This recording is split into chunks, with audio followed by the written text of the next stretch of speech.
Você provavelmente já passou por isso daqui. O que era para ser resolvido através de roles e de uma verificação super simples e otimizada, acabava que precisava passar por diversas e diversas inserções de novos ifs ou novas validações para garantir de fato que aquele usuário pode mexer nisso. O problema disso tudo é que a gente está tendo que utilizar uma arquitetura e uma maneira de estruturar permissões com uma ferramenta que não foi feita bem para isso. Independente dos casos, eu vou mostrar para você uma estrutura que resolve qualquer um desses problemas e vai fazer com que você consiga gerenciar as permissões da sua aplicação, mesmo que seja para um determinado usuário ou vários usuários para determinado contexto de situação e atributo. Então, o conceito que eu vou apresentar para você, ele é conhecido como ABAC, Attribute Based Access Control. Diferente do RBAC, agora a gente vai de fato gerenciar essas permissões através de atributos. Atributos que, junto com a nossa role, vai permitir com que a gente tenha acesso a uma gama de elementos dentro da aplicação. Então, vindo para a prática, a gente desenvolveu uma aplicação bem simples de exibição de posts lá no vídeo de RBAC e a gente vai fazer evoluções dessa estrutura para encaixar dentro da estrutura do ABAC. E uma informação bem importante para deixar para vocês. Aqui a gente está num contexto bem educacional. Se você precisar fazer uma estrutura que vai para o mundo real em um produto em produção, é ideal que você tenha bem alinhado a mesma estrutura para todos os serviços que vão ser utilizados. Então, o seu front e o seu back-end precisam acessar a mesma informação, para evitar com que existam gaps ou informações que estão escritas de uma forma em um lugar e de outra forma em outro lugar. Mas é importante também dizer que com essa estrutura você consegue garantir uma segurança para a sua aplicação a nível front-end. Para a estruturação do ABAC na prática, a gente precisa criar duas estruturas muito importantes. A primeira estrutura é um objeto de políticas, e essas políticas vão carregar todas as roles permissivas da nossa aplicação, e dentro de cada role a gente vai ter as ações referentes para cada recurso, e agora também considerando os atributos específicos. No caso do admin, ele tem permissão para todas as execuções dentro do recurso de posts, então ele vai sem nenhum atributo novo.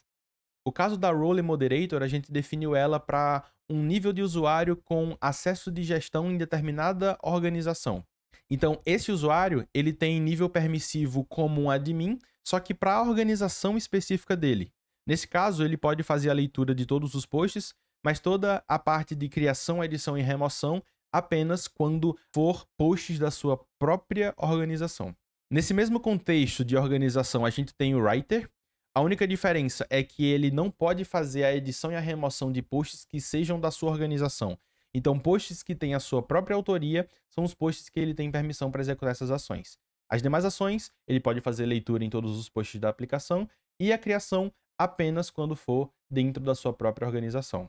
E, infelizmente, não tão importante, a gente tem o nível de usuário que ele só pode fazer a leitura desses posts. E a outra estrutura que a gente tem é a função de can. Ela basicamente é quem vai fazer toda a mágica acontecer.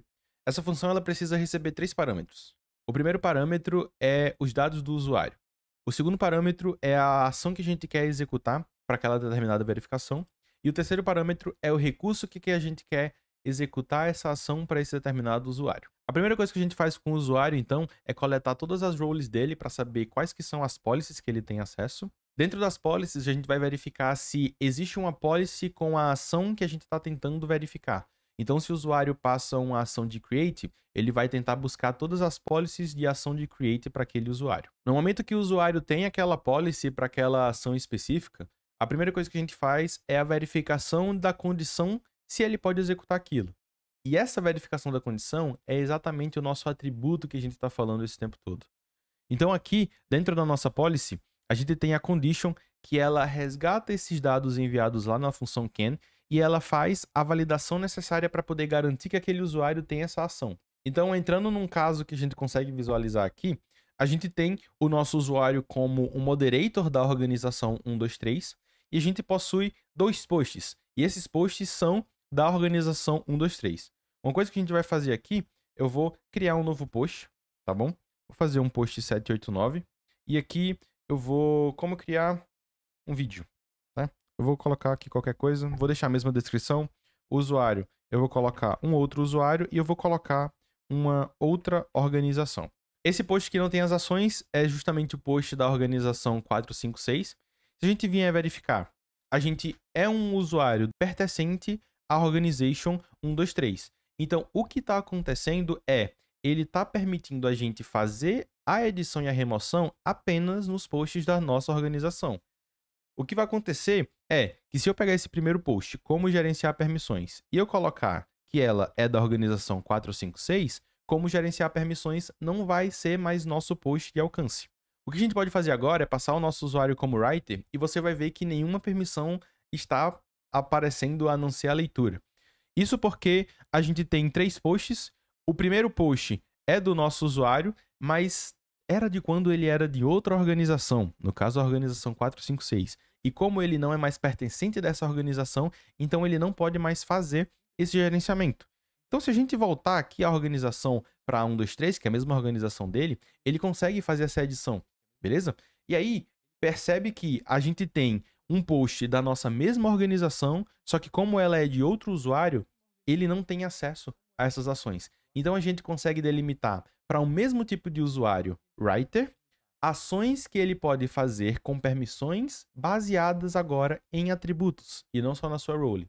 E assim você consegue fazer todo o gerenciamento de uma aplicação de forma escalável, porque agora as permissões elas não estão baseadas apenas na role, mas também pelos atributos. Eu quero agradecer por você ter acompanhado esse vídeo até aqui. Se você tiver alguma dúvida, pode deixar aí embaixo que com certeza eu vou te ajudar. Se você não viu, vai ver o vídeo do RBAC, que talvez você precise de uma estrutura bem mais simples que essa, e lá com certeza você vai fazer de forma mais simples e rápida.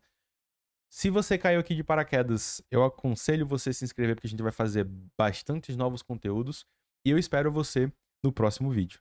Valeu, até mais.